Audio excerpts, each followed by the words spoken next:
Viewer discretion is advised. Why is it important that we learn Abel Tasman discovered New Zealand and not the actual truth that Māori discovered New Zealand? Because like we want to, everything awesome has to be white. It has to be white. So the white kids get empowered and the brown kids love white people. Mandate. Welcome to the Mandate podcast. And so where nothing's off the table, and so we're very privileged tonight. And obviously, like as always, we always have an amazing guest. And so our amazing guest tonight, we have it's gonna be an awesome night tonight. We have Eliota Fuimaono Sapolu. Please give it up.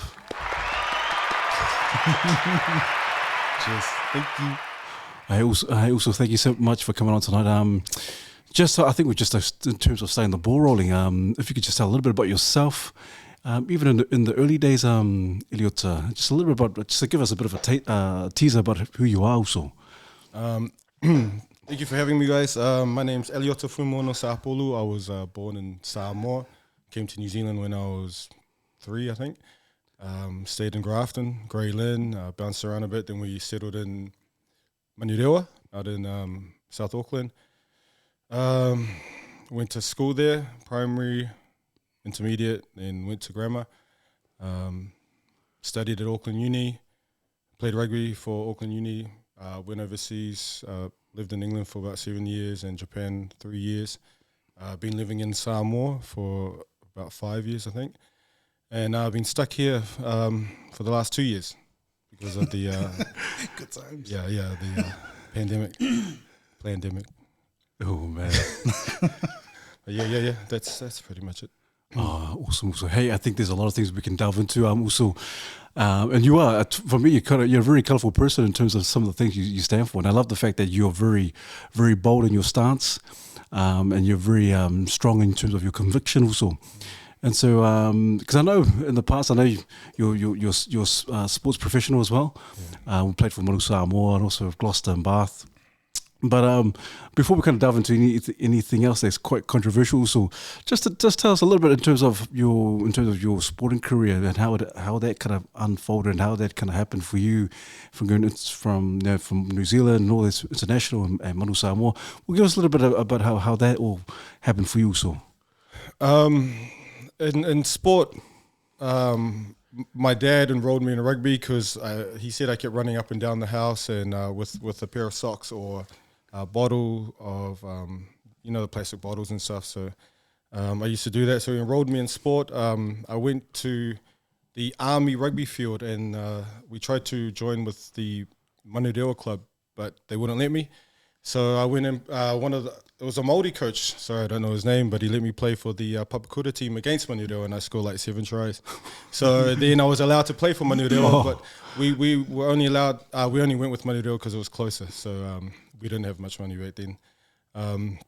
So I've been playing sport my whole life. I still love sport. Sport's everything to me.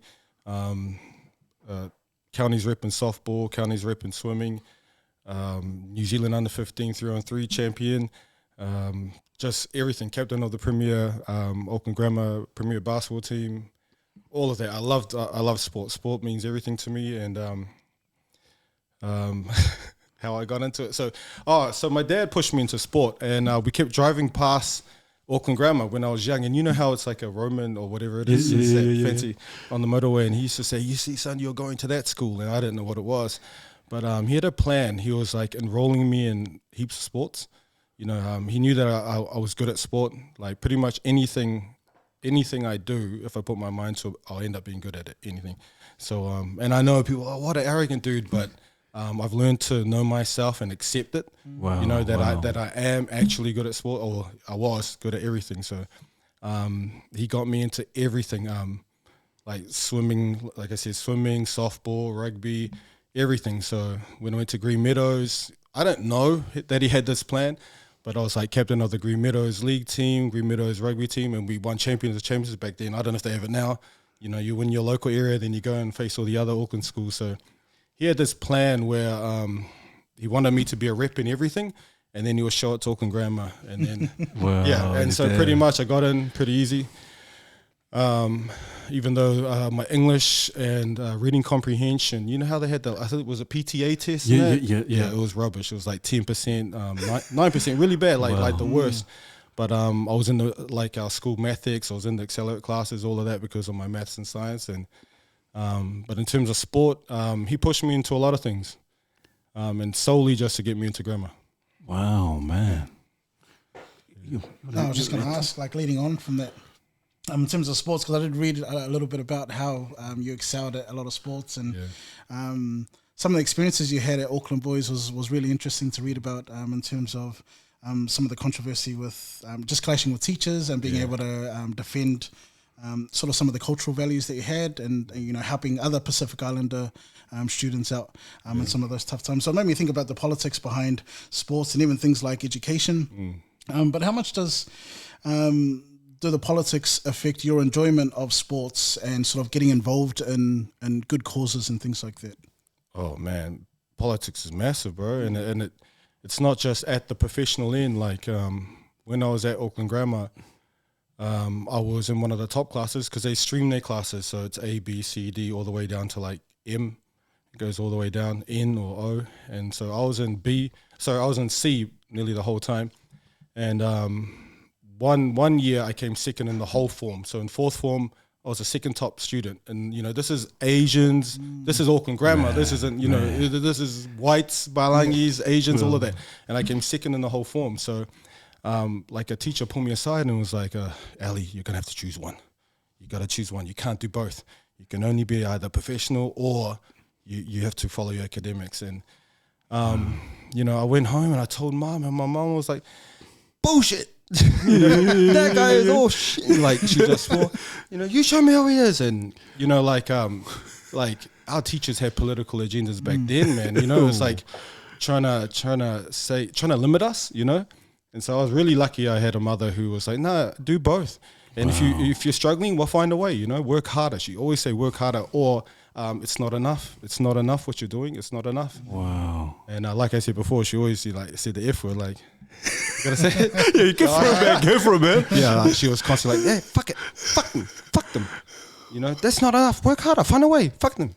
They're limited to their way of thinking because they can't do shit. Like she would talk like that, and so, okay, yeah. Find a way. So, like dealing with the political side and the professionals was a lot easier than, when you're young and you get hit with this shit and you don't know, like a lot of it. See, like the biggest bullies in school are not actually the students, because the students are quite powerless. It's the teachers. Wow. They are the all-powerful authority. They have experience. They know how to isolate, manipulate, hide their shit, all of that stuff. So no one would have known that this teacher said that, you know what I mean?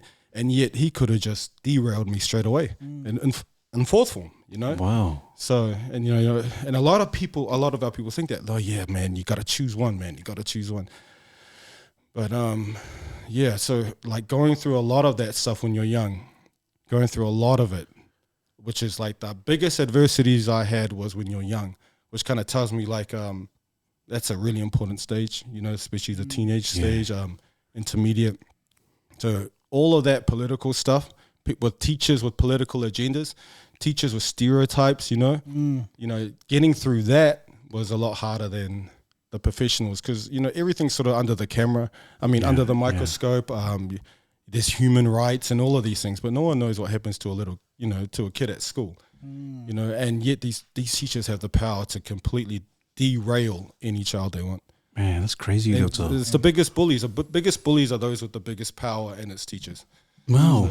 Because I'm just wondering, when you were saying that also, that did you find out if you were the only student that this teacher talked to, or was it just you? I had no idea, but there was no one in my school doing what I was doing, except for like there was Joe Nafahu. The year before, who was he ended up leaving. Now I don't know if this is true. Maybe you guys will ask him one day. But like he was a top student and an amazing rugby player. So like why wasn't he head boy? Things like that. There was Matthew Leovata, same, just brilliant and in sports. So I don't know if they got a discussion like that, but I definitely got it from my English teacher, and but. That's just what I went through. Obviously, if they don't, well, they don't. But, that's what I got asked, and so the political side, obviously. But the biggest things that I had to overcome were all, when I look back, all when I was younger. Wow. So would you say, like, in terms of you were saying with that teacher, whoever the teacher was, you won't say his name, but what did you end up doing? How did you approach him when you kind of said when your mom, you had that discussion with your mom? How did you go back and say, hey, mom, see this?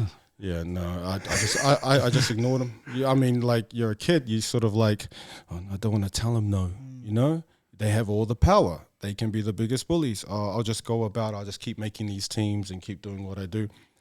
And yeah, that's just got on with it. Wow. But the funny thing is he probably thought he meant well. He meant well. And so like, but that's in my head. Like, what if I actually believed that? And then I probably wouldn't have, because mom had a plan as well. She was like, get your law degree first, and then you can go overseas. And I'm not joking. I got my law degree. Then 2 months later, played for Samoa and like ripped England. Came down, agents everywhere. And then, like, literally, like 4 months after I got my degree, I'm on a plane to England playing professional rugby. It's crazy. Like, it just worked out perfectly. But which tells you, mum knows best too. Mum knows best too. Mum knows best. Wow, man. And you're right, because imagine if you said, "Oh, yeah, mum, I think I'll just go to that academic route." Yeah, life would have been really different for you. But and imagine that because you're talented in sports, academia as well.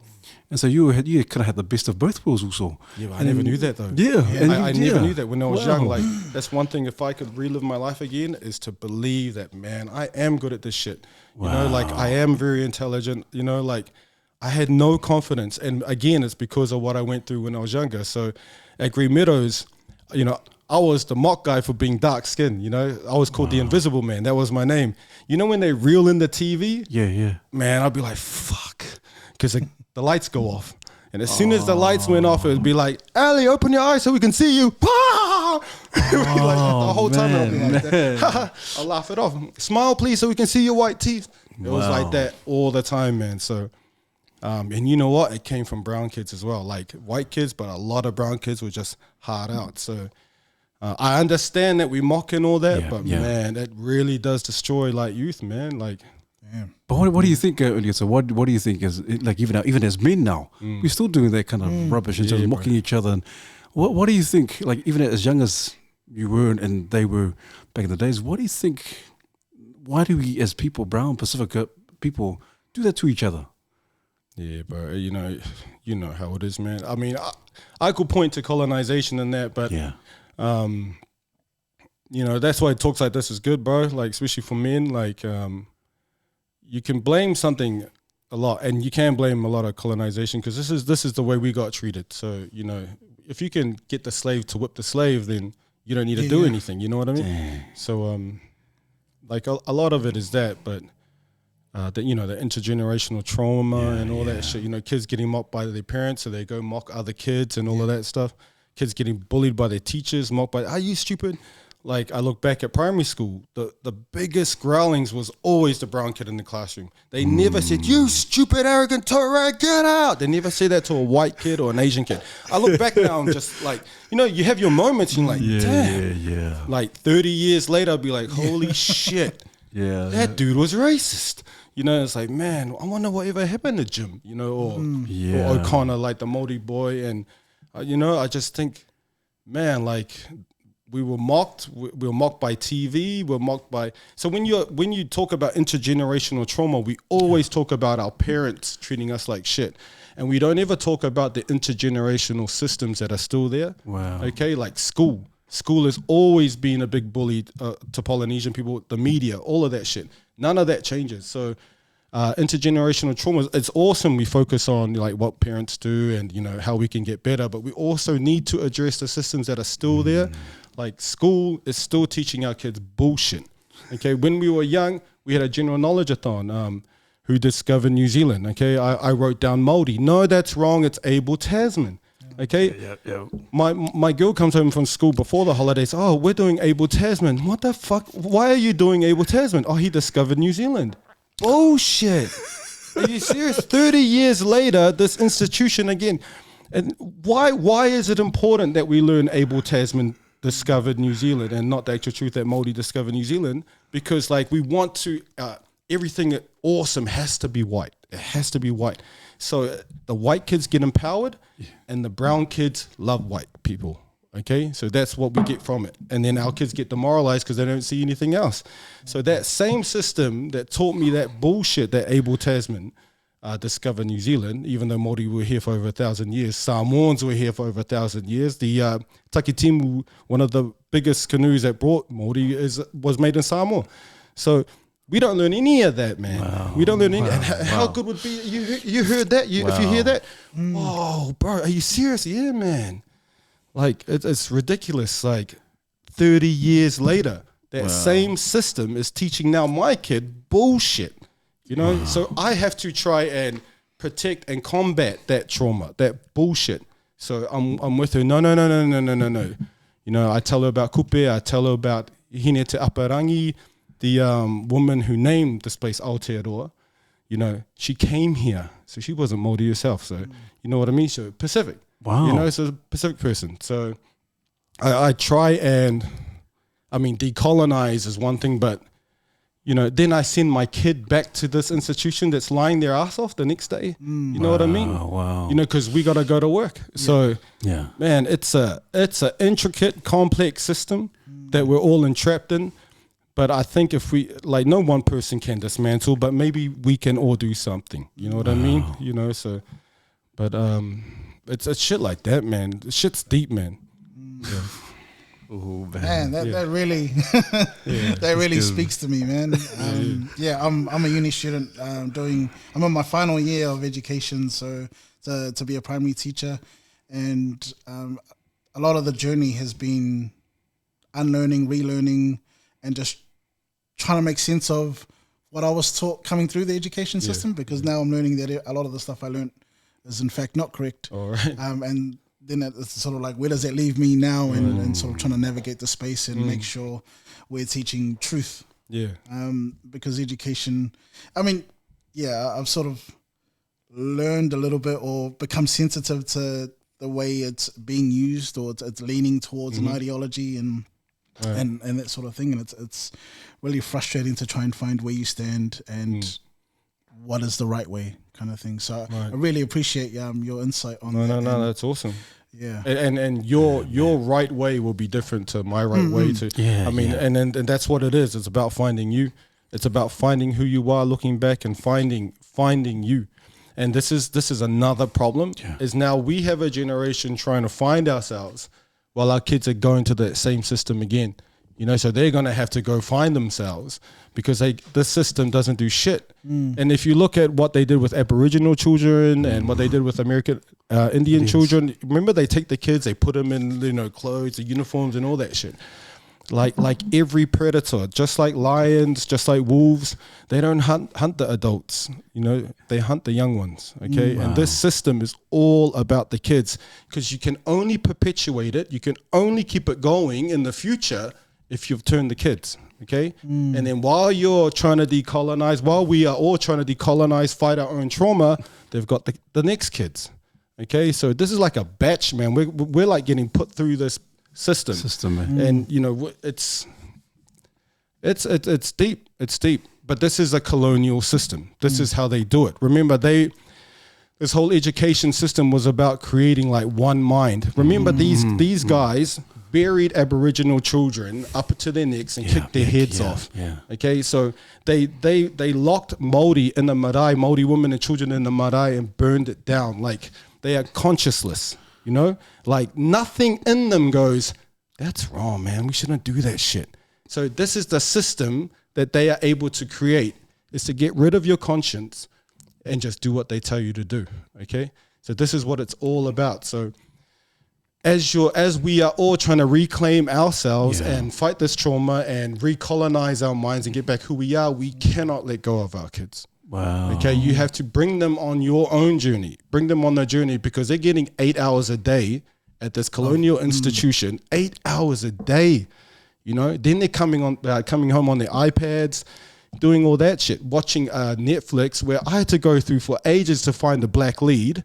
And it was so, the movie was like really traumatic, and I was like, oh, no. Like, I would like a black Home Alone, just dumb movies, just get my kids to enjoy watching color, but it's all of this, man. Like, yeah, man, this is deep, bro. It's deep, but take your kids on your journey. Take your kids on your journey of finding yourself, and at least give them a better start in finding themselves. Wow. Instead of them having to get to our age and shit, man. Look at the trauma I went through, okay? Yeah. So, like, I try and share with my kids everything. So if they come home, like the Abel Tasman thing, no. And everything is like, and don't worry about the quantity of time. I know they get 8 hours, like, always think quality. Quality over quantity, okay? Yeah, you get 8 hours, but, my mum was able to beat that system. That's why I don't give a fuck about that system, because my mum was always like, nah, fuck that's bullshit. You're someone, you're beautiful, brilliant, all of this, man. Wow. She's like, man, she's scared of nothing, man. Scared of nothing. So, and because of it, it allowed my thoughts to just think deep about everything. Don't be scared to think that. And what about this? And just bounce around and, yeah, man. Sorry, see what I'm talking about, bro. I just go like, don't even apologize. Don't even apologize, Eliota, man. And what you're saying is some crazy stuff, man. I love it. But I love the fact that you said early on, you say, hey, in terms of identity, that your kind of version of identity will be different from mine or Jamin and yourself. I love the fact that there's no prejudgment, but it's all about identity and finding yourself. And it seems like it's like you're saying in terms of decolonization, colonization. And it seems like even racism, but it seems like a big issue now is like people trying to find themselves. What's my identity? Even our young people looking, what's identity? Who am I? Who am I? All that kind of stuff. Yeah. And it seems like, because there'll be some people watching this, some men, even our own men might be watching this and say, hey, what are you doing to saying is, nah, it's not even true, man. Whatever, all that kind of stuff. But what do you say to men like that who may be thinking, maybe there's some truth, maybe there's some real truth what Eliota is saying in terms of identity and decolonization. Man, why should I be sitting my kids out there learning about Abel Tasman when he wasn't even the first person to what do you say to the brothers out there who may be thinking, yeah, and then some, nah? Oh man, if someone's thinking, nah, that's not true, then that's their truth. I can't like force anyone to think this and that. And no matter what, this is what I don't like about the woke crowd. Like, they have all these theories. No, you should rah, you should rah. But ultimately, your life experience will speak louder than anything. What you have gone through in life will talk to you more than what some woke person with theories in a book and all of this shit. So I know, that's great. If you don't have any problem with anything or whatever, it's not your experience, and that's, I'm not trying to convert anyone or anything. Like, this is my experience. This is how I view the world. This is how I view what's happening with my kids and myself. It's that's life, Life is a journey, man. If you think I'm an adult, I'm 40, yep, then man, there's more to it. And this is again the woke crowd. A lot of them don't have kids, so they don't. It's just theories like you're gonna have kids, you're gonna have grandkids, your kids are gonna become adults, it's like it doesn't stop. It doesn't stop. The learning doesn't stop. The battles don't stop. The decolonizing doesn't stop, because you'll get to a stage where you become a grandparent and then you start thinking about, man, I remember my grandma, blah, blah, blah, blah, blah. So then you're now going to a different level of consciousness where it's sort of like regenerate. Now you got to do some more, so it never stops, because life will take you to a place where you've never been before, whether it's physically or consciously, physically, especially because, and this is, a lot of people are very selfish, I don't need help, I don't need this, but they I was very blessed to look after my grandmother when she couldn't move, when she was peeing her bed, where you had to wipe her, you had to literally, it's like a baby. And then you learn, holy shit, I'm not going to be like this forever. Wow. And it takes you to another place. So when you're old, you realize who's the most important one when we're like that. Yeah. It's our kids, man. Our kids have all the power then. are they compassionate? Are they compassionate enough? You know, like, am I raising them to be able to raise you back? Hey, man, you know, like, there's levels, man. Like, just when you think, oh, I'm fine, oh, whatever, man, you're gonna get old. We're all gonna get old, and you won't be able to move. You won't be able to wipe your bum. You can't get out of bed and go to the toilet. Like, are you preparing for that? Like, you know, have you instilled enough compassion in your children? You know, like, so all of that sort of should force you to, you know, learn behavior, you know, teach compassion and all of that.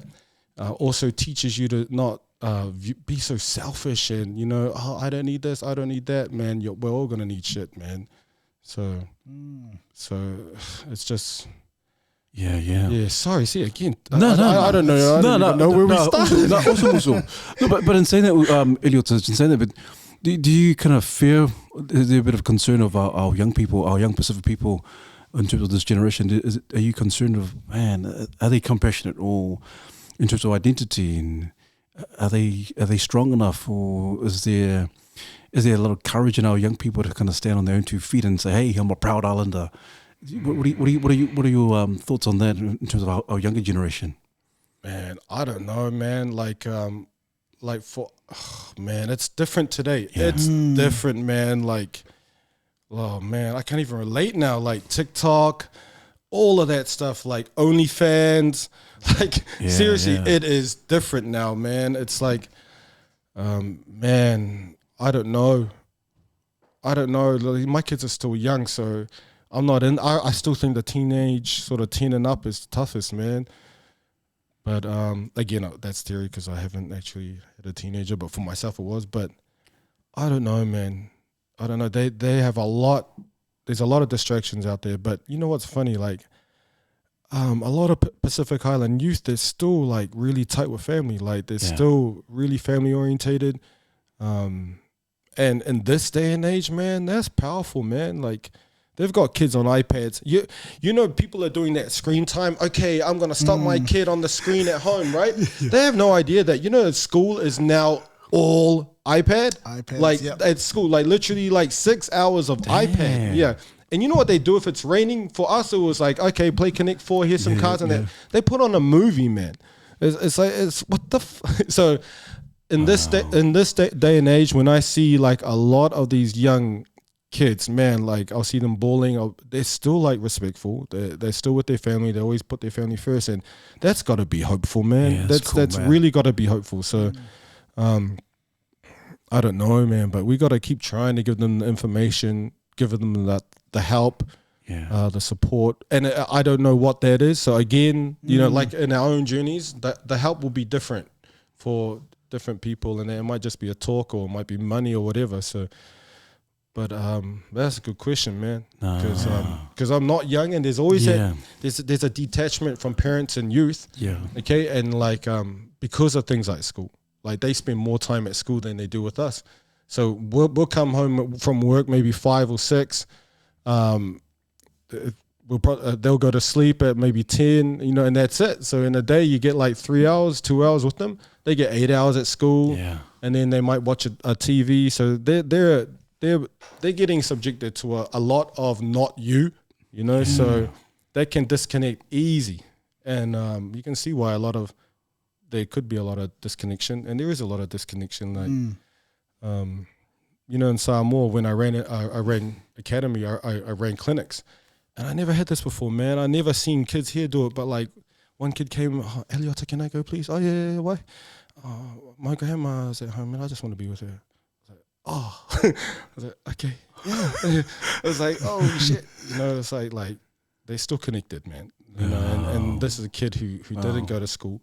You know, like they're connected, and but there's a lot of distractions now. There's heaps.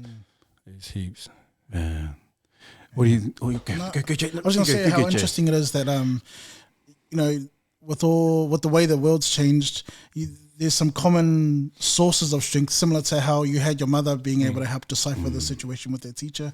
But also, although you went to school and the kids today, your kids will have gone to school, but school is very much different. So even that doesn't necessarily become a common sort of connection point. So just really interesting how many variables there are. For our kids today. Yeah, no. I'll give you one, man. And this one, like, I was like, oh shit. Like my girl came back and she goes, Ellie, you know, the kids are talking about changing, you know, I'm a boy and I'm going to change to a girl when I grow up. And I was like, what? And I was yeah, you know, like they ask each other, oh, do you like being a girl? Nah, I want to be a boy when I grow up. Yeah, let's all change. And it's like getting normalized. And it's, you know how there's all that conspiracy about this whole agenda and everything. But like to hear that, I was like, oh shit, like it's different. Like they're getting all of these talks, you know, like you don't try and get an agenda through the adults, you know, you get them through the kids, man. And the British American Tobacco said it best. If you can get a kid hooked, you got a customer for life. You know, and that's what this is, and that's why Disney, all of them, you target kids, bro. You target kids. And then like when I heard that, I was like, holy shit. It was like the normalizing of like just changing your body and changing everything. And it's like, man, it's so different. Like everything's so unnatural now, man. It's like, oh man. So you guys are mandate. Wow. Oh, what kind of man? Hey, you know, someone's gonna call you up for being like transphobic. We're gonna be cancelled soon, man. Yeah, is it like all mans?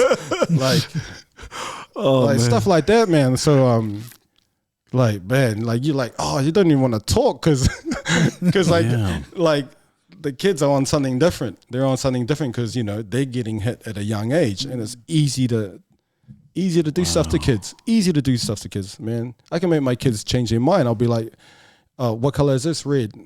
And it'll be red. I'll be like, are you sure? Have a look again. And then they'll go, blue? Yeah, you know, and you're like, man, yeah, exactly. Like, man, that's why everything comes through the kids. And they're like, oh, we're going to teach about this and that and this and that.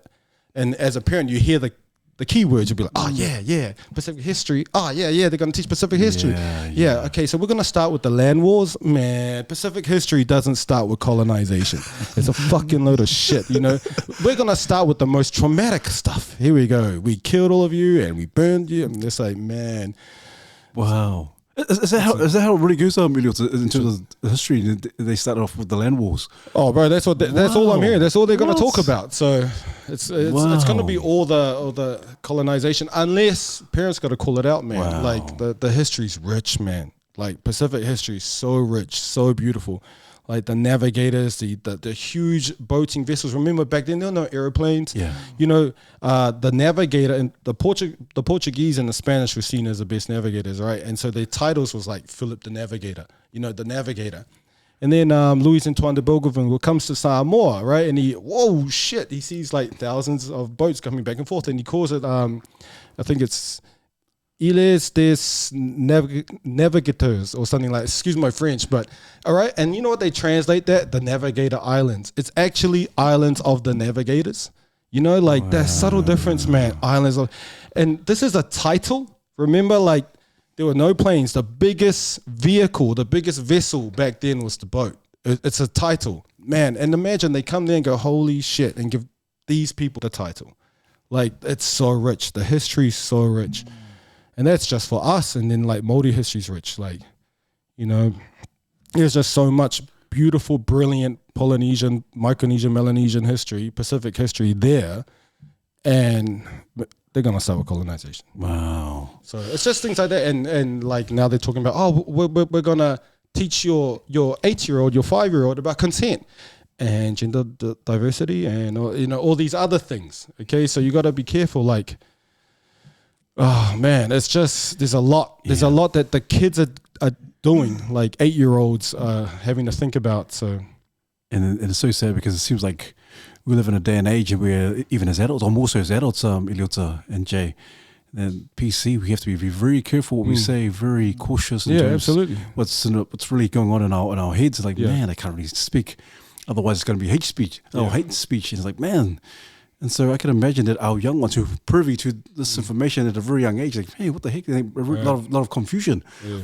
And that's why I admire what you yourself also, because I know it's back, like we run it back to your sporting days and obviously the World Cup and all that. And I know you kind of caused a bit of a fracas or a bit of a ruckus in the World Cup, Eliota, of some of your statements.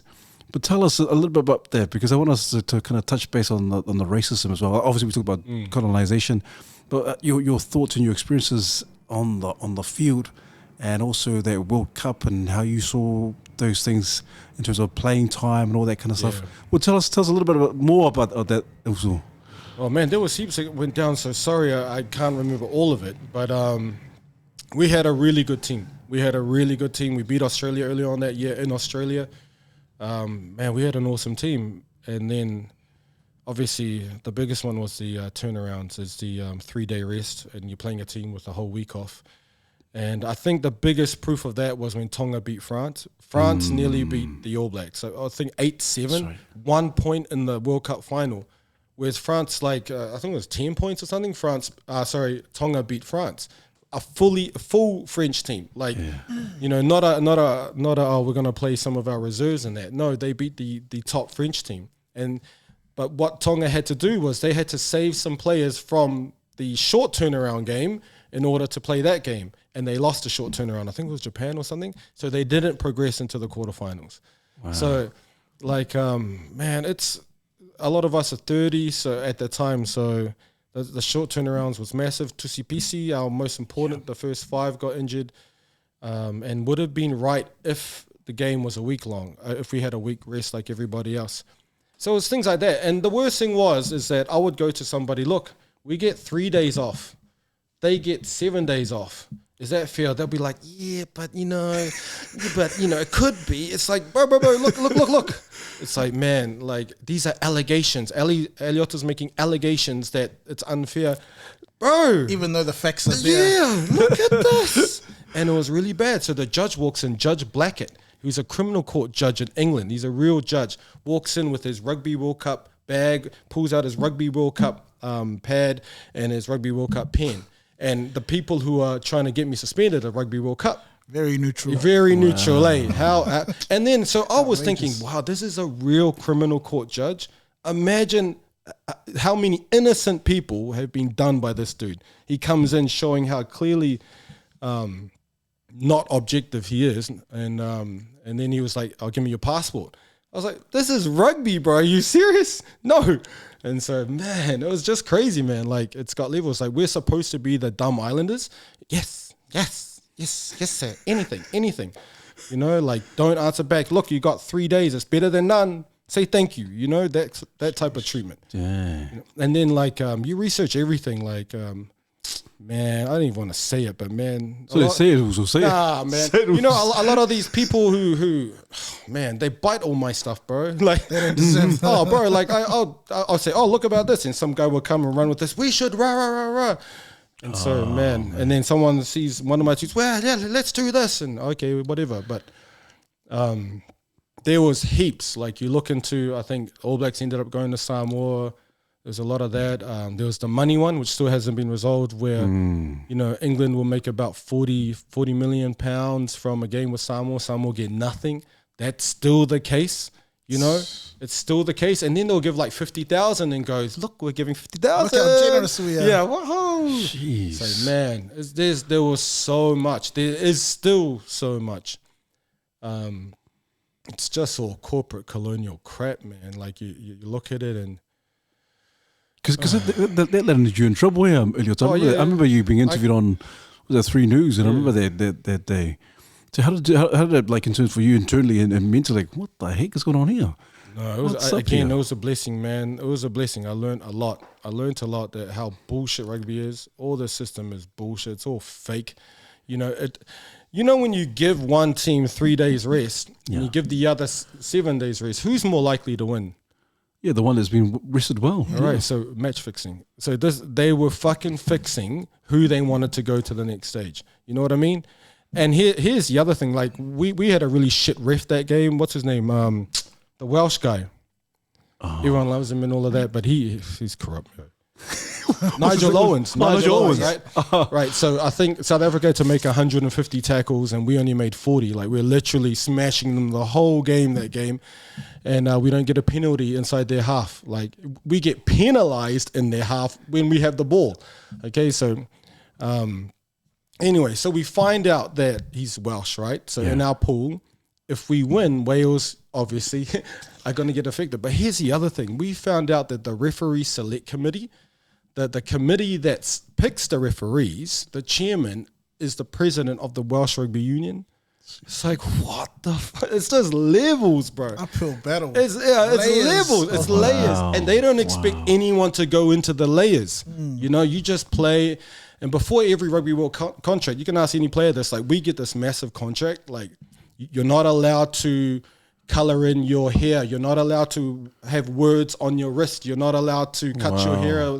It's really, you're not allowed to say anything against. And that's what this case was about. You're not allowed to say anything against Rugby World Cup. You're not allowed to say anything against World Rugby.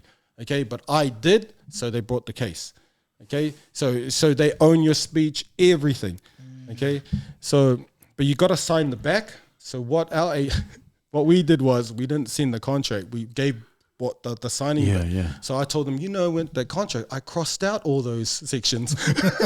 You're not gonna own my section. So we're sitting in Queen Street, like 30th floor of some fancy ass law firm, and they call my manager in Samoa to see if that's true, and he's like, "Hello," he was like really fresh and stuff. Yes, Eliota, yep, he crossed it all out, he crossed everything out, and they're like, "Oh shit." And then he made up some bullshit rule. Well, that doesn't count because rah. And it's just you learn a lot of bullshit. And this whole thing was match fixing bullshit. You got your cannon fodder. Yeah, they've done their job. Woohoo! Whipped the World Cup into a frenzy. Out now. It's left for us to make money. That's all it is, man. Because I heard you guys would get fined. I don't know if the mouth guards as well, Eliota. Yeah, that's right.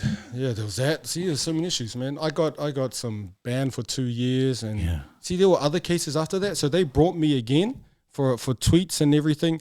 And then I had to do telephone conferencing. So this was all in England, like no one knew about. So yeah, they kept going after me.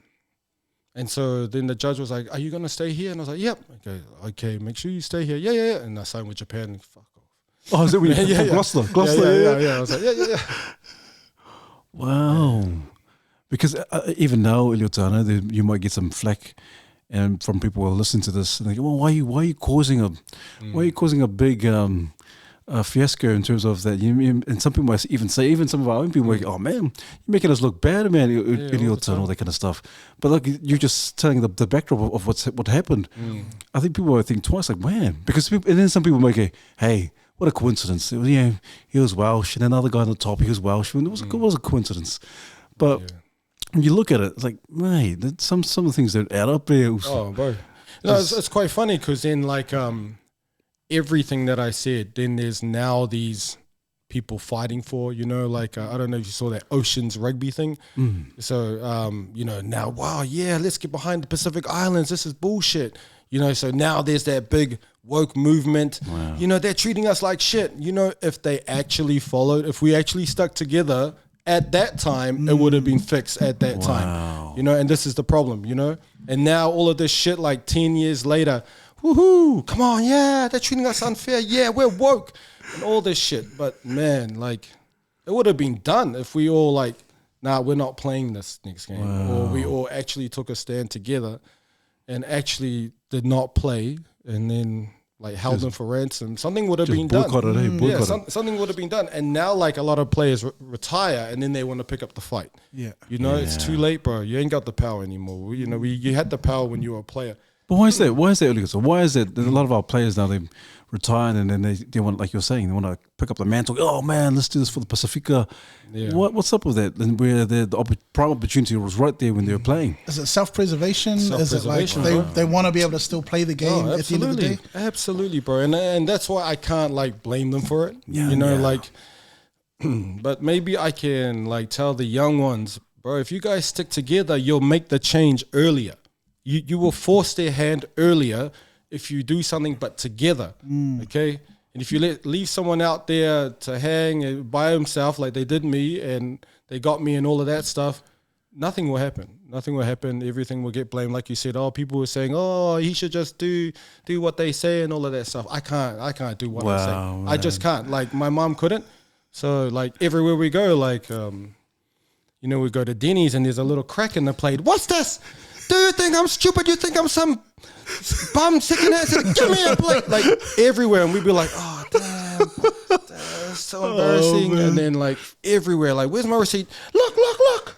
You know, like everything, man. She just point out everything. And we'd be like, oh, so it got to the point where she'd be like, come on, guys, we're going out for dinner. We're like, oh, fuck. no, I'm staying home. Yeah, please, nothing. Like, man, I feel like I was given, because you don't choose your parents, and I was given the greatest gift, man. I was given the greatest teacher, because I don't see that, like, man. And this is why, like, I honestly believe, like, woman is God. I always say this. Like, the mother was the leader of Pacific culture back in the days, Mother Earth, or mother of, you know, they can talk about, you know, all women or whatever, but the mother is the centerpiece of everything. It's the creator of people, and just like, I was so blessed, just lucky to have her every day. So when I stopped playing rugby, and I could have kept going, one of the reasons was, man, Mum's getting old. I need to keep learning from her. I missed that. So living overseas for 10 years, I'd miss like the edge. Like, she's edgy, man. She's edgy. Like, even like, if I would say something, she like, then what about, like, she just counter straight away. Like, never, oh, my son is this. She counter it. Oh, well, if you don't think of it next time. Oh, yeah. I was kind of just saying it so you go, yeah. But like, good boy, good son, good man. son. Like, and she'd be just like, she counter everything. Yeah, but you're thinking from your experience. You know, what about what she's been through, or what about what he's been through? Oh, damn. Like, man, just like, wow. Man, she's just amazing. She sounds amazing. It's funny. I was going to ask about like where your sort of conviction comes from to be able to just, you know, I was sort of talking to the crew before about how there are a lot of people who say, you know, they don't care about the repercussions. They'll speak their truth, but eventually they still want to participate in the game. Yeah. And so there are some limits to how far they'll go. And so sort of learning about some of your history and your unwillingness to play the game, but to speak for truth. I was curious about where that conviction came from. I think hearing a little bit about your mum already, I can see that she's been a big part of that. Yeah, but I was just wondering if there were any other pieces to that maybe you haven't talked about yet in terms of where that conviction comes from. You see, my dad is the opposite. So he was head boy at Christchurch Boys High. He was like the first, first doctor. Sorry, I got to get this right. First Samoan medical student at Auckland Uni. He's the first lawyer and doctor. Like, he's a genius, but he is a really, how do I say it nicely? Like, oh man, like conforming. You know, conforming's radical compared to him. He is by the book. He is. Oh man, I can't say Palangi, but he's a complete opposite, man. He doesn't want to be seen. He doesn't want to question. But you know what was funny? So yeah, I actually did get a bit from him. No, nice question. Yeah, you know what he would do? I'll go home. He'll talk to me about conspiracies. Yeah, man. He'll be like, you know something? They didn't land on the moon. And then he'll go on about Capricorn 1, all of these old movies like Soylent Green, you know, where they're feeding like humans into pills or whatever. Like, he'll go into all that stuff, and then in front of everybody, you're like, conform. You know, he even hit me up like, why do you have to tweet that stuff? And I was like, oh yeah. So I was like, stuff like that, like. Yeah, so it's interesting thinking about it. Interesting dynamic, Wow. By the sounds of it. So you said your dad was say things to you like, but the man landing in the moon and say this is conspiracy. Oh, bro, he was hard at. And then it's fake. And then just go back and go, oh no, and just kind of. And then like toe the line, toe the line. Yeah. Blend in, toe the line. Toe the line, bro. And he's like, you know, he's one of those island dudes who are, hey, Jacko, hey, Bobo. He's one of those guys, man. Hey, Robbie. Hey, Franco, hey, kiddo. And like mispronounce his own name and like. No way, man. Yes, like, but, you know, like, he wasn't bad. He wasn't a bad man. He was definitely a good man. but just completely different from mum. Completely different from mum. So interesting. Wow. What a dynamic. Yeah, and obviously it didn't work because they always so they split, and but they got their own stories. But yeah, there was a bit of him. Yeah, and there was the conspiracy side. He was always, no, that's bullshit. That's a lie. That's a lie. No, he's always like Planet of the Apes. All of those movies, like, you know, the world is gonna end and all of that. Maybe because his mom was really religious. My grandma was really religious and believed in the rapture and all of that stuff. Both my grandmas, actually, on both sides. Wow, that's interesting. Yeah. That's interesting. Also. Yeah. Interesting that both your parents were really particular with details. Yeah, In different ways. Yeah, lawyer and doctor. yeah, they're really, really hard. Like, detail, man, detail. Pay attention to detail. The devil's in the detail, man. For sure. But it seems like you kind of spend more time with mom, also. Is that why you kind of lean more towards, obviously with mom, obviously your mom's a very strong personality, strong character, and obviously you kind of have those traits as well, or you have those traits as well also. And so, bro, it's interesting. Like Jay and I, the awesome question also, but it's interesting. So would it be fair to say that a lot of the fire that's in the belly within yourself and you know, just you having the courage to stand up even in the midst of adversity, even in the midst of no one standing behind you, would you say, fair to say that you got that from mom? Did a lot of that, or it's just you? No, it's definitely both. It's definitely both because definitely mom in the terms of like, you know, she had me out of wedlock and at that time it was bad. And she constantly tells me, you know, they used to call you Kamilipo and all of that stuff, you know. You know, she's so I had to leave and rah, and I hate you out of wedlock, and I was fucking, I'm not gonna get rid of my kid or whatever. Like, you know, heaps of fire coming from Samoa, and you know, finding her way. And then there's Dad, who was, man, I think he was him and his brother were the only brown people at Christchurch Boys at that time. You know, I can't say that that's like there's no fire in that. There's fire in that. You know, his dad working in the factories and. I think it's inherent, man. I reckon that's what school's about, is sort of like quelling the fire. You know, it's like, you know, just getting you to be a part of them. You know, but I was lucky that when I come home, I get fire. I get fire from mum. I get Dad's conspiracy theories and you know, and I look back and small things. Hey, what does this word mean? Go look up a dictionary. Well, you're a doctor. You're a doctor. What does this word mean? Just tell me. Yeah, go look in the dictionary. Mom's the same. Go look in the dictionary. Like little things like nothing was easy, man. Wow. But now, hey, you got like dictionary.com and you got autocorrect. Man, man. So, but definitely heaps of fire from mom, but. Now, Dad had his way of doing things, and that was his way. That was the way he was raised, and it's not right or wrong. It's just his way. But yeah, man, that's so interesting. Also, and I think a lot of men, a lot of the brothers who may be watching this, Eliota, think, hey man, and it's probably one of the burning questions. Like, hey, how come this guy is like so bold enough to just kind of even stand by yourself, like you were saying with the Muru Samoa and the controversy there, and then no one kind of stood up. And say, hey, I'll back you also. Nothing there. And so I'm just asking, and I'm just in my mind thinking, what is it, Eliota? What's the goal? What's the goal for you in terms of like standing up for our people? What's the whole end game for you?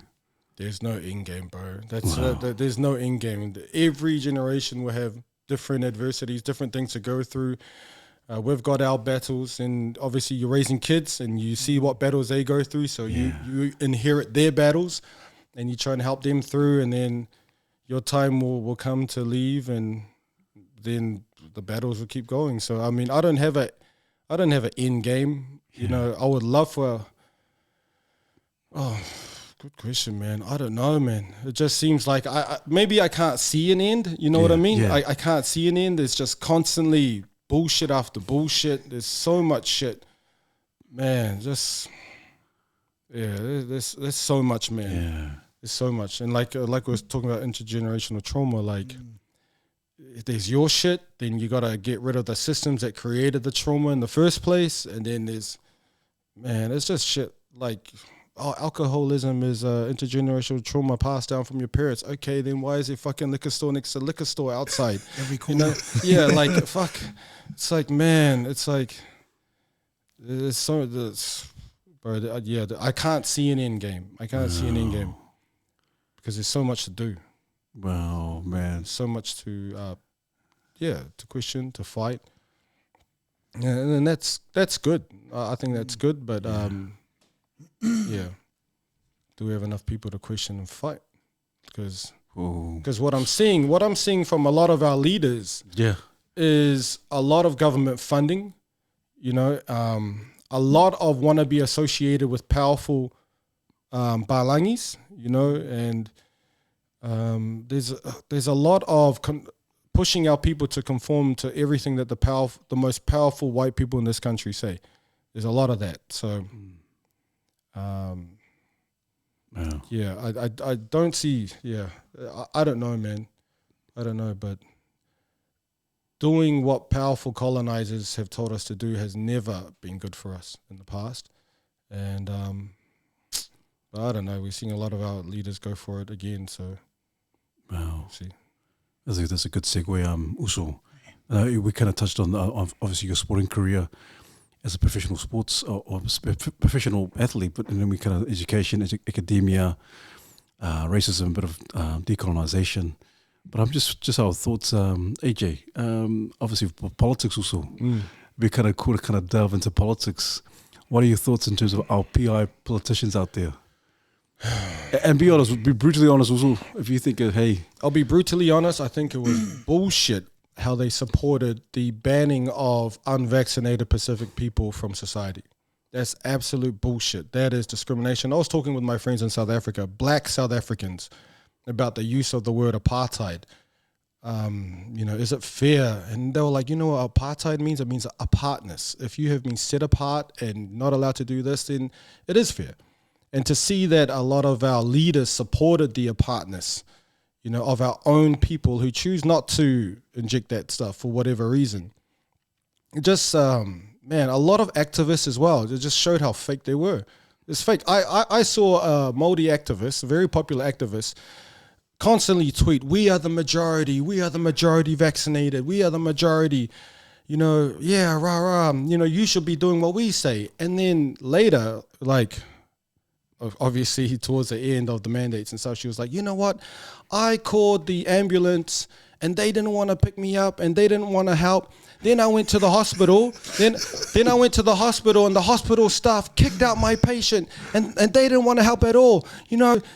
They are treating us like shit. And I was like, whoa. Are you talking about the fully vaccinated ambulance and the fully vaccinated hospital staff? Fuck. See, they fucking forgot. You have more in common with an unvaccinated Pacific person than you do with a fully vaccinated colonizer. Fucking idiots. Sorry, excuse me, but and this is what I saw. This is what I see people like, oh, man, these guys are racist. No, whoa. They're part of your majority. Why don't you go hold their hands? You were using them to shit on the minority of Polynesians who don't want this stuff.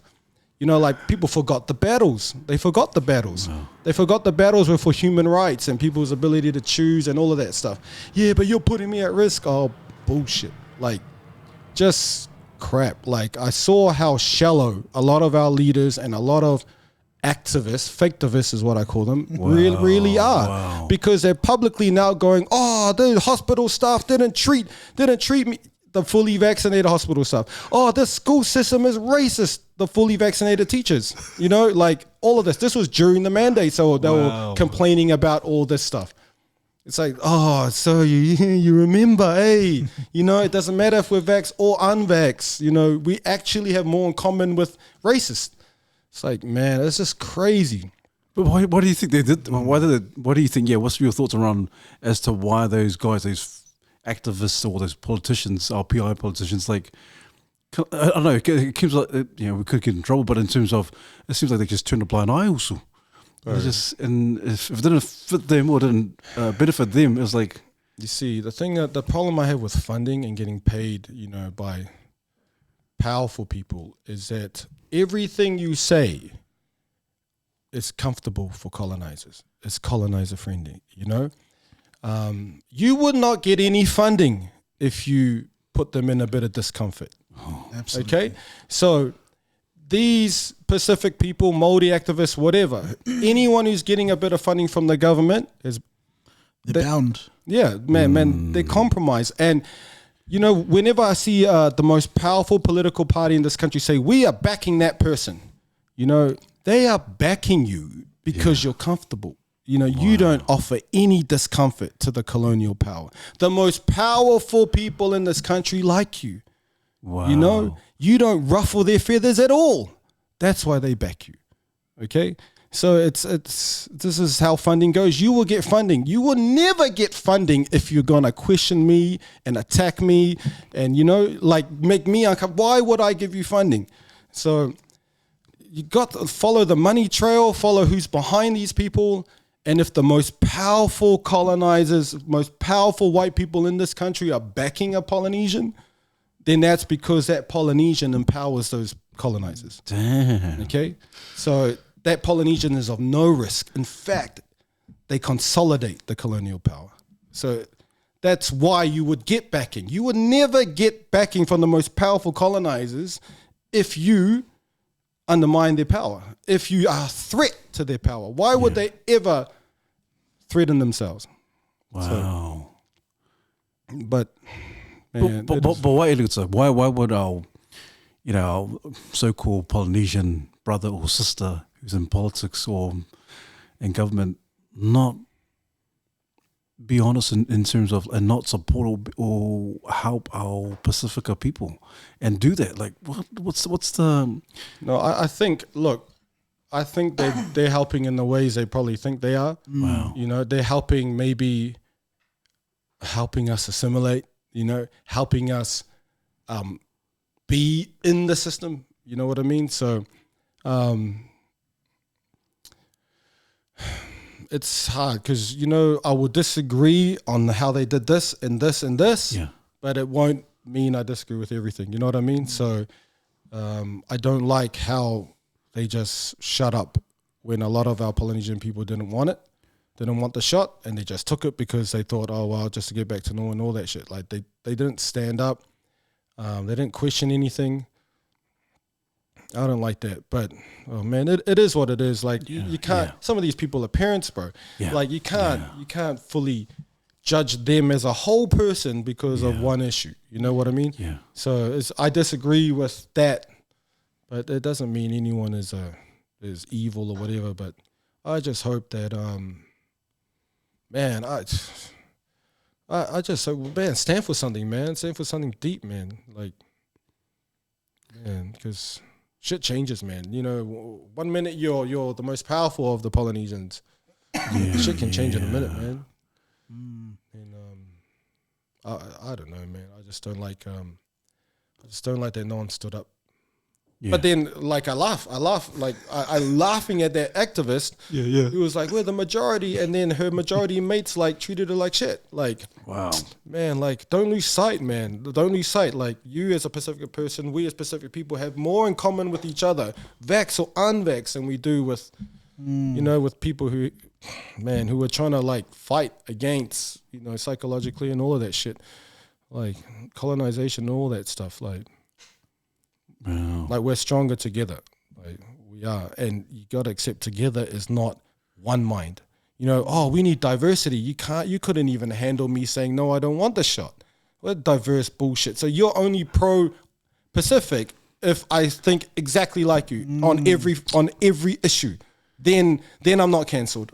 It's bullshit. Like, man, it's so self-righteous crap, man. Like, you can't, like, nah, I disagree with him. But anyway. Oh, you want a drink? Oh, yeah, sweet. She's your own company. No backwash.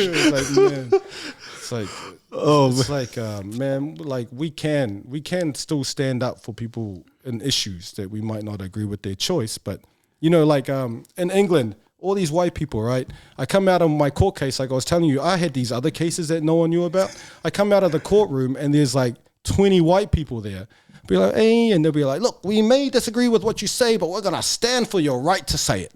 You know, and that's how it is. Like, we can disagree on shit. Yeah. But you should always stand up for that person's human right to do the blah blah blah blah blah. That's cool, man. Okay, so but you can still disagree on their choice. Are you serious? But like, that's their choice. You still got to stand up for their choice. Yeah. You know, and we had a lot of people who were like, man, if your choice, I'm going to go stand with these These people, these people, these people, nice people. But like, yeah, man, I learned how shallow and how fake a lot of this wokeness is, you know, like all theoretical crap. And man. And tell us, I think it should be, people should understand what being woke does, because I think a lot of people might be watching, what is Eliota talking about? What's woke? And people may have heard that several times. What does woke mean? Tell us, Eliota, what does it mean? Or more so for you, what does woke, the word woke or the woke movement mean? Okay, I don't actually know the real term, but I'm going to tell you what it means to me. Yeah, cool. What it means to me is someone who like tries to tell you shouldn't say this, you should say it like this, you know, or someone who says, oh, you know, who comes up with all these fancy terminologies on what we're supposed to say and how we're supposed to say it. And then if you don't say it that way, then whatever, you get cancelled or you get bullied. You get bullied by their crew. And this fake intelligence, it's people who are trying to sound more intelligent than what they are.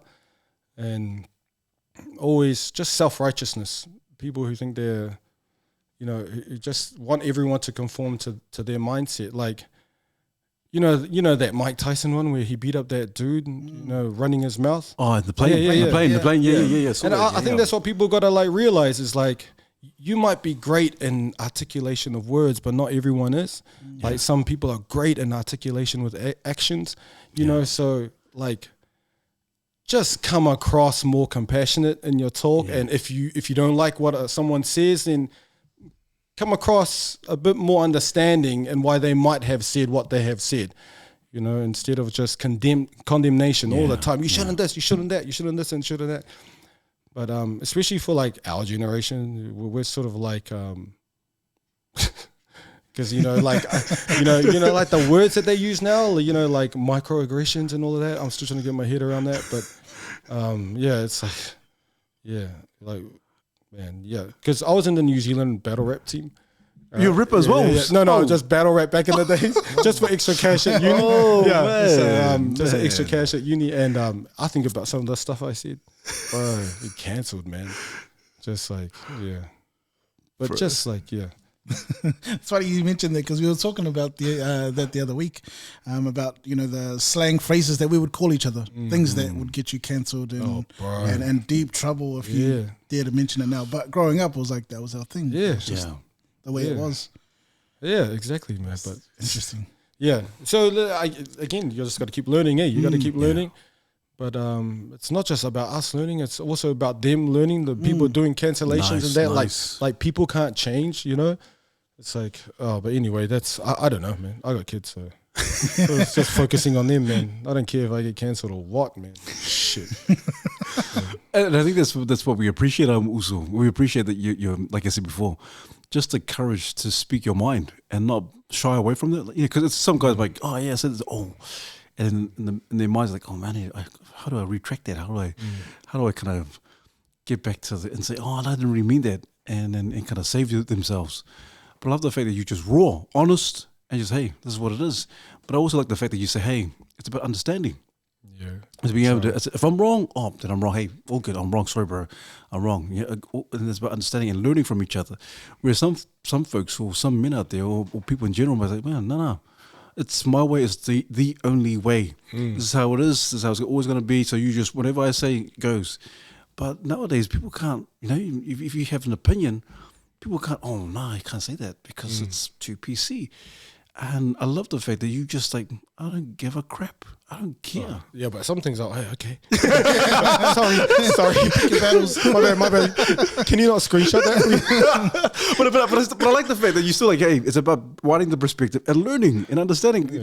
Whereas some people just don't care, like, just ramble on without trying to learn or unlearn. But you like, no, I'll stand, but I still got compassion. I'll still learn, and I'll admit if I'm wrong. And that's awesome. That's cool, man. And isn't it interesting how, just thinking, like, the area that we live in now, where things are so moderated, speech and things like that, even if it doesn't affect us directly, even indirectly, the fact that we're filtering our thoughts, thinking about, is it safe to say? To the point where we can almost lose the essence of what we're trying to portray. Right. Like, and you even just stand there and go,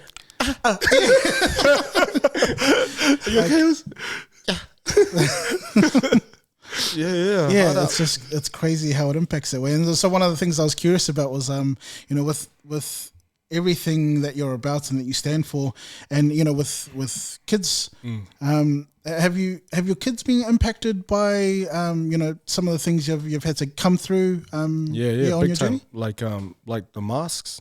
Yeah, so I told my kids, "Do you want to wear it?" No, okay. So no, and so them being like two of them, and only one other kid not wearing it at the time.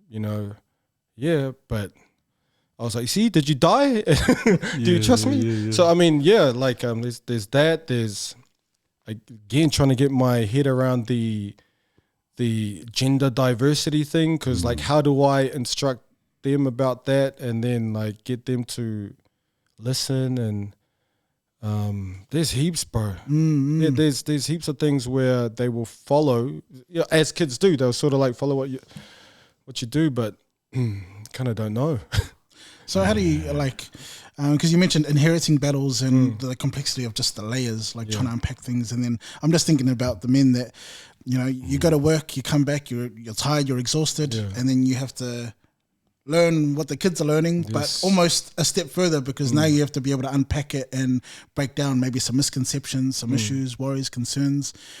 I just wonder how you manage to just find the energy, find the time. Is it a matter of picking and choosing your battles? Bro, I don't know. I don't have the answers for everyone. I do talk to my kids every day. I do talk to them hard out. Sometimes I will pull them from school. So I actually don't worry about their attendance at school, because I know they're going to get shit anyway. So I regularly take them out of school. And then, and I love it. So, so we'll spend the whole day together. Maybe, do you feel like going tomorrow? Yeah, just stay. Fuck it, I'll just say it. So I make time. See, energy is a lot of things. Like, it's physical as well, so this is a lot of things that we're having struggle with. Food, TV and stuff. So there's a lot of managing that and giving yourself, a chance to be energetic for your kids. You know what I mean? So I'm lucky I have them now. I wish I had them earlier, Like, I wish I had them while I was a pro, because, man, I'll be bouncing all over the place, because now I'll do my workout and, man, my knees, my knees. Yeah, so, but you have to find the time. You have to give yourself a chance. Give yourself a chance by, getting well rested. And I know this is all theory. Like, your life, it's like, there's dudes doing hard lives, man, like working 2 jobs, 3 jobs and stuff. So, it's, you got to find your own. But if you're going to leave it to the school to program your kids, if you're going to leave it to the TV to program your kids, man, you're leaving them to fight their trauma later on as well. Like, the system wasn't built for us, and they're getting 8 hours a day at school on bullshit. So you have to find your own way.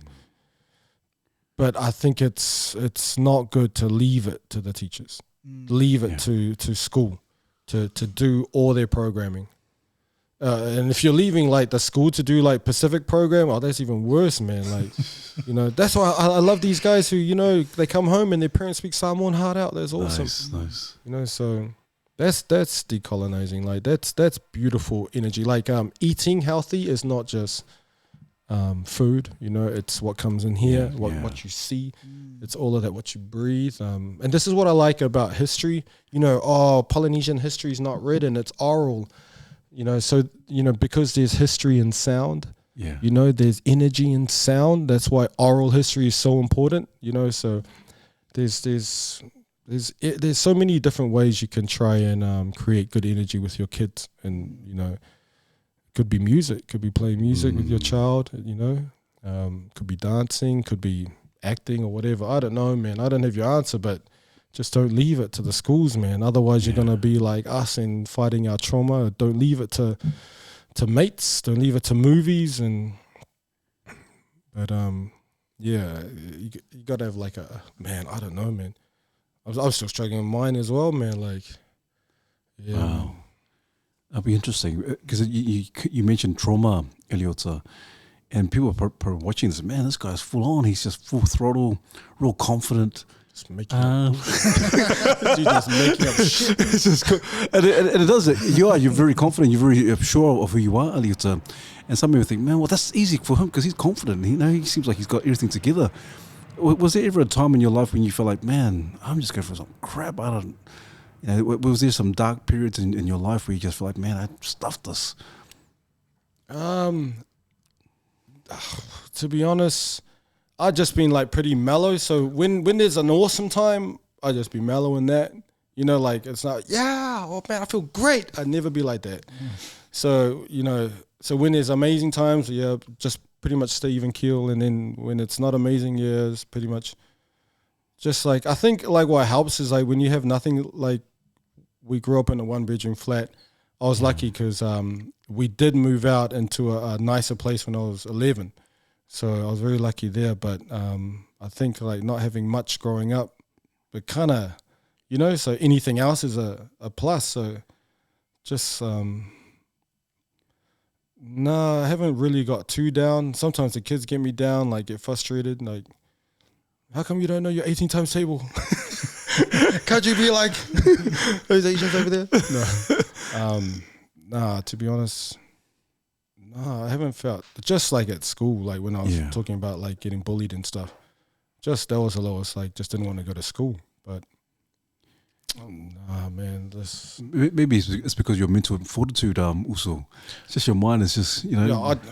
Sport, bro. I think it's sport, man. Sports. You know how activity creates endorphins and stuff. Like, bro, I was always doing sport, and I don't know, man. Like, Dad was a bit depressing. He said to me, you know, enjoy your time at high school, son. That's the best time of your life. I think back now, I was like, man, Dad was depressed. At that time, really? At the time, I was like, oh, high school is the worst time of my life, man. Like, just all Balinese and Asians. Like, it was the worst time of my life. And the best time of my life was when I left uni. Like, when I left all that, man, I was in England, going to Rome, having a weekend off, going to Egypt. It was the best time of my life when I left all that shit, you know?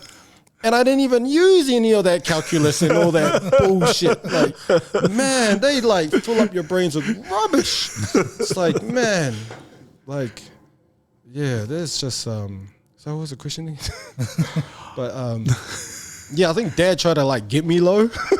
Like, oh, life sucks after this. And then like you grow up and realize, whoa, Dad had issues. Man. Yeah. That's crazy. No, but you know one thing I do even now, like even now, is that when I go through shit, I always like, oh, that's a lesson. That's a lesson. Wow. Okay, so my kids have been helping me do the house. We thought we are gonna like rent it out, and then maybe we could sell it now. And I've just wasted their whole holiday, you know, renovating a house. But then like, see, but you know how to use masking tape, eh? You know, shit, I did, you know, so. But like, you see, you painted the ceiling, you know, we changed the tiles, see, you know, and it's like, so anything bad or anything that turns, there's always a lesson to it. Always. Wow. You know, it's like, oh, well, shit's done. And that's one thing Mom always says, oh, well, so what? Now what? What are you going to do about it? Yeah, but man, did you see what I did, man? Oh, I saw that bitch, now what? It's like, oh, man. Oh man, bro, that's so cool. That's crazy, man. But there's can I just say that, you know, if you're going to be a pro or whatever professional, there's a lot of distractions, and now they've got a lot, but there's heaps, man. So stay focused.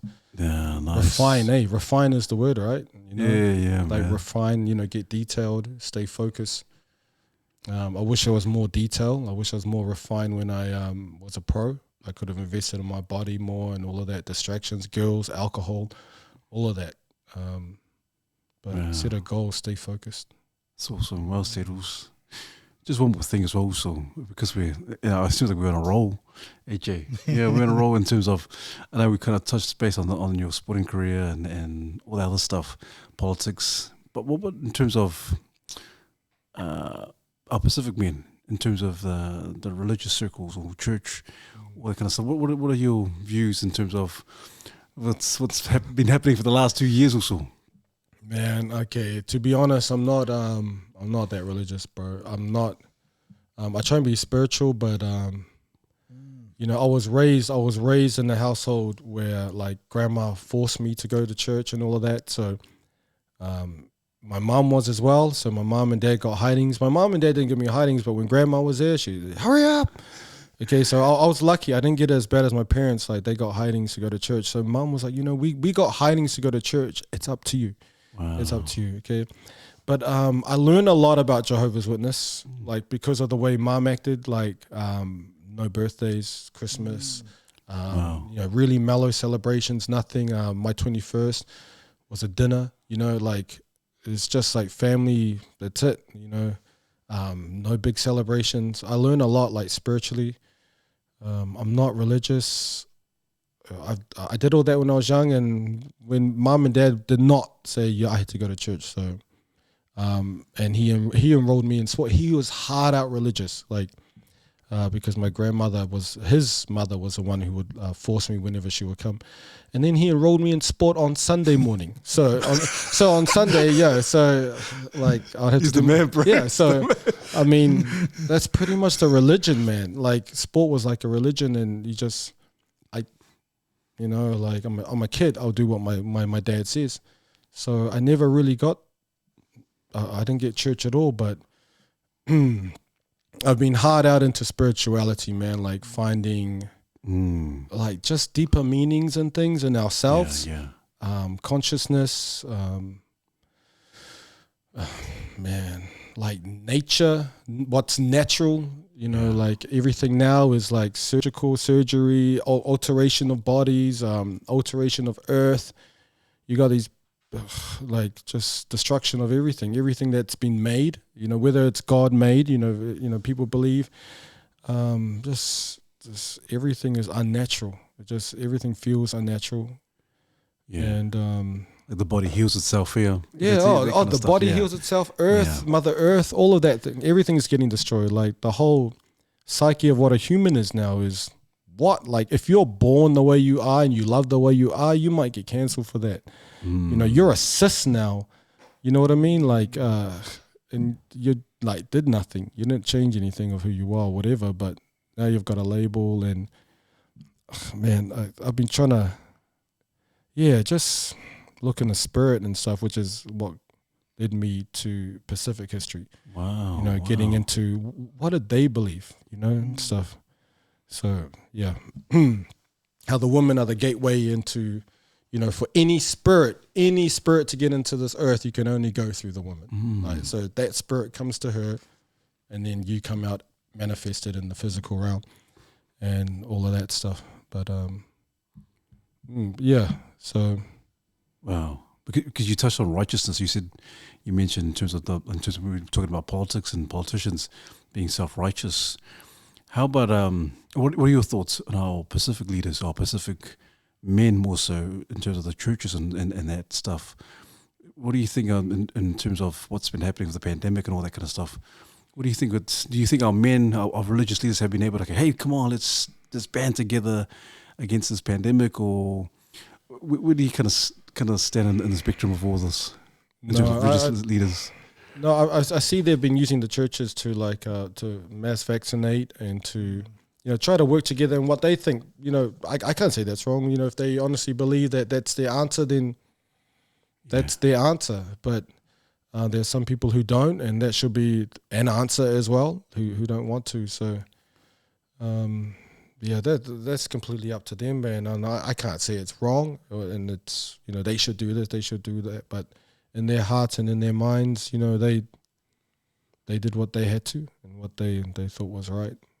It might even be right, you know. Yeah. But nah, it's Yeah, I don't know, because I see the churches were humiliating anyone who wasn't vaxxed. Like, you know how they used to read out, oh, your family gave out $10. Yeah. Your family gave out 50. Well, they were actually reading out, yeah, hey, you're not vaccinated, and your family, you got 2 there not vaccinated. So, yeah, man, I don't like that stuff. But to be honest, I've stayed away from churches for a long time, so it's really unfair for me to comment on how churches should and shouldn't operate. But I do think that, you know, in their way, perhaps, you know, they feel that they're doing, you know, what they feel they have to. So that's their truth. It's not for me to say. Awesome. Any last words or anything you want to add, Jay? Or ask? Nah, nothing. I just really wanted to comment on how grateful we are to have you on today, and just for your insight, just the genuine, authentic energy that you bring, and just being real open-minded. It's interesting just hearing some of the things you talk about from a personal perspective, because I feel like I've sort of learnt about some of the stuff on my uni journey, with the way they're sort of bringing us through, but to hear it from someone's lived experience is interesting. And I was just going to comment on your childhood and just how there seems to be sort of a tough love from your mum in particular, and thinking about the youth today, and how our guest last week talked about resilience, and how some people believe you can teach resilience. Others think that resilience is something that comes through experience. You can't teach it to someone. So just interesting hearing about the resilience that you bring through the experiences that you've had. And I just think there's a lot to learn from your experience, but also in our own reflection for the experiences that we have, and how some of the answers we need for the future are in fact already hidden in our past. So I just wanted to thank you for bringing some of that to light in my mind. Bro. Yeah, man. Thanks for having me. Can I just do a plug here? Yes, please. Sure. Please. Let's get it. Can you see this?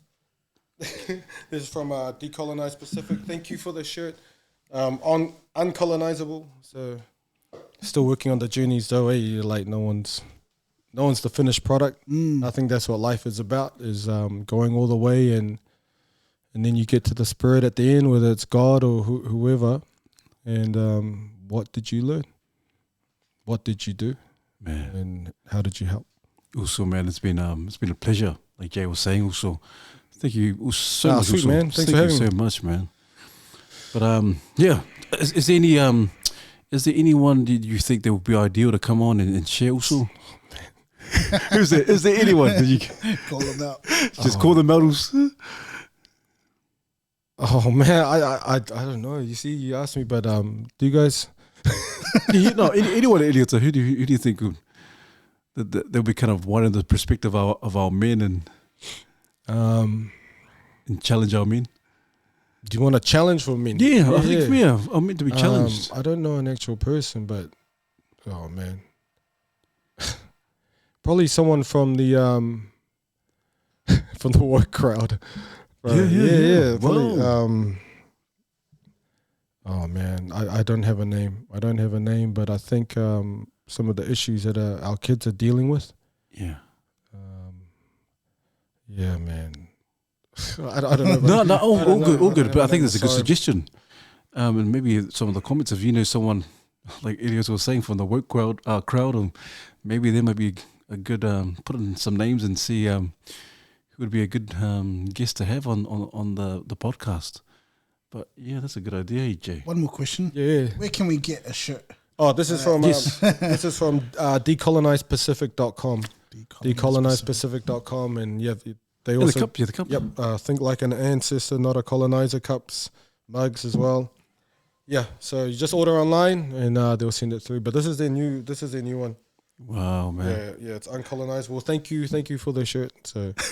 Yeah, as you can see, there's some space here for advertising as well. Hey, man, you bring it, yeah, man. Yeah, awesome.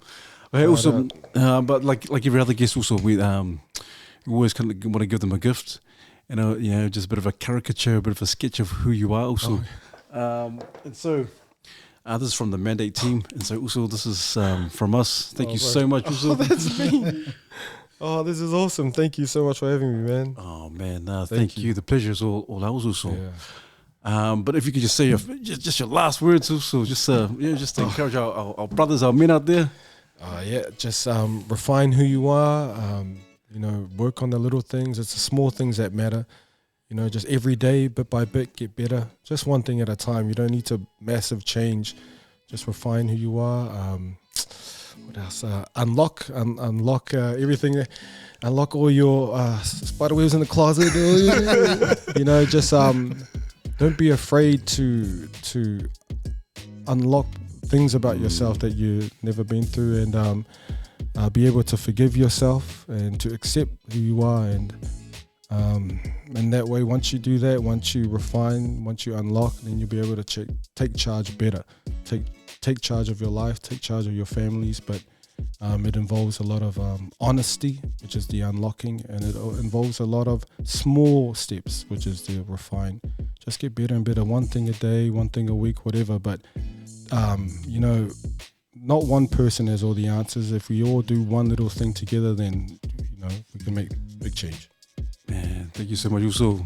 Awesome. Eliota Fuimaono Sapolu.